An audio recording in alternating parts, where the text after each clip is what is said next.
la législature de Theo Franken est entachée d'une série de scandales d'État.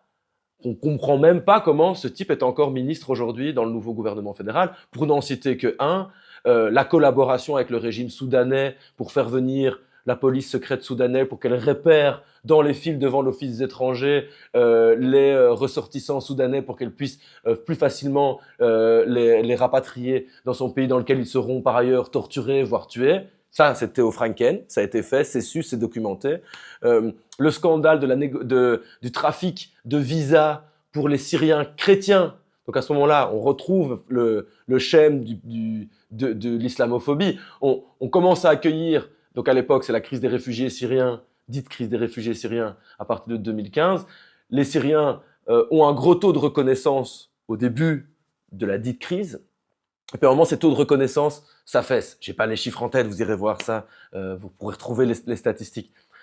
Et au moment où elles s'affaissent, on découvre, plusieurs années plus tard en fait, qu'un député de la NVA a négocié avec le secrétaire d'État à l'asile et à l'immigration, Theo Franken, la venue de tel et tel contingent de Syriens pour la raison qu'ils sont chrétiens. Donc, indépendamment des critères de la Convention de Genève dont je parlais tout à l'heure, qui sont des critères universaux, etc., là, c'est vraiment une espèce de copinage. Et, de nouveau, je suis pour accueillir les familles de Syriens chrétiens. C'est pas du tout, évidemment, là-dessus que j'appuie, mais tout ça se passe dans une espèce de négociation mafieuse de dessous de table entre protagonistes flamingants d'extrême droite de la NVA, et ça passe, c'est documenté, mais monsieur est de nouveau ministre dans le nouveau gouvernement. Donc, c'est quand même un changement paradigmatique au niveau politique, quoi, indépendamment de la politique migratoire.